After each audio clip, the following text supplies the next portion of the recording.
Hello, my name is Marc Coleman. I'm the CEO of HRN, and we're in Paris today at HR Tech World Congress, and our special guest today is Sir Richard Branson. Richard, welcome to the show. Thanks for coming. We're delighted to have you. The first thing for me is I want to talk about your things to do list. There's probably twice in my life where Sir Richard Branson's brand has stood out for me. One is when you're getting off the Virgin aeroplane. I think I'm 10 years old at the time. And you've got you're hugging 4 girls. I think you're just launching the brand. And the second one is your autobiography. Yours is the things to do list. And I was just wondering, is that still alive? Is that still something you do on a daily basis? And is it getting better with age? I think I've got slightly lazy. I mean, I think writing lists of things to do is important. And if you don't actually write those lists, a lot of these things will never get done. So I think that's really helped me in building, the sort of the sprawling Virgin Empire. If I hadn't actually, worried about the detail, I wouldn't be sitting here today. So yeah, highly recommend it. And I think. If you're sober on January the 1st, that's a good time also to, work out what you want to, plan and do for the year. The New Year's one. I think, I do think these little things can be, helpful in life, and you don't necessarily have to do everything you put on the list, but at least you set your aspirations high. Yep. And I understand 2015 was grandchildren.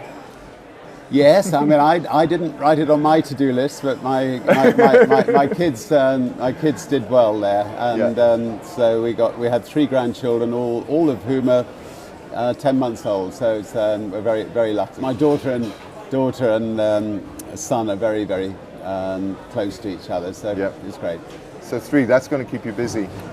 That's keeping us very busy, and I think they're not going to stop there. So we'll hopefully have a big family. A lot of grandparents get a lot more energy off that. So you're a highly turbocharged entrepreneur. So it's no, I mean it's there's only one word for it. It's magical having children. It's magical having grandchildren, and we've just been extremely lucky as a family. Lucky that. Joan and I have been together for 40 years, so that's so we're just lucky the way life's worked out. That's what it's all about. Yeah. Good. And you just mentioned the sprawling Virgin Empire. I think it's over 200 companies or 200 brands. We're at a HR conference today, and a lot of it's about recruitment and technology. You must have a secret sauce to all of this in terms of recruitment. Do you have like an X Factor team in the background working with you on all of this? I like to recruit from within the company as much as possible. I like to promote from within because I think you know each other's weaknesses and strengths before people are promoted. I like to promote people above what they'd expect because I think they give a lot more than otherwise. And I like to find people who are great with people, and if you can, if you've got a leader, if they're a really good motivator of people, everyone will be happy. If you impose a leader onto a group of people who are not good motivators, you can very quickly destroy a company. So it's important. Get it right. And it happens the world over very often, doesn't it? Where leaders are imposed on businesses. Yeah. No, I mean it's dreadful and it's so sad and so sad on all the people who work for a company to have somebody who's not really caring person. Yeah. And are you on the end of the hiring decision for all CEOs across the Virgin Group? No. But in the bigger companies, I will.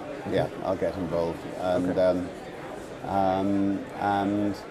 inviting somebody out to Necker Island for the final interview, we don't seem to have any difficulty getting them there. Is that how it's done? It's not like Google 10 interviews. It's you go to Necker Island for the final interview. If you're going to Necker Island, it's quite likely you've got the job, I think. Oh, that's brilliant.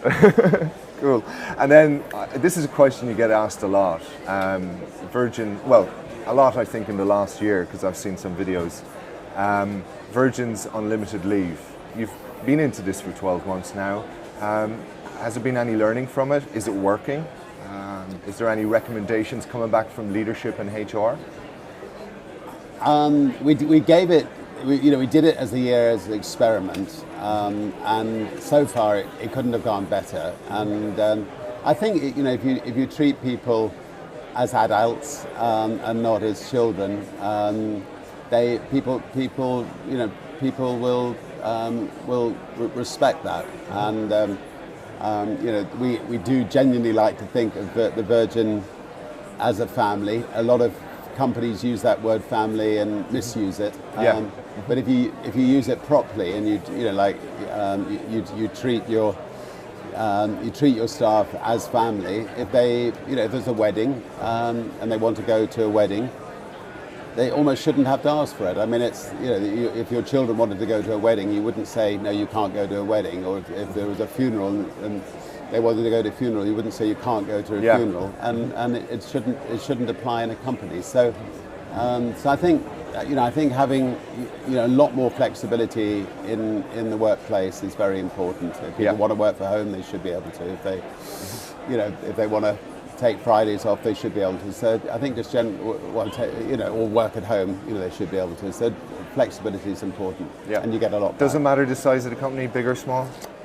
Well, there are some jobs that are obviously very difficult to, like a pilot. You expect a pilot to turn up, as programmed, because otherwise, you piss off a lot of people. So there are some jobs that just can't work out on. But I think head office type of jobs, there's no reason why it shouldn't be able to work in most head offices. Okay, cool.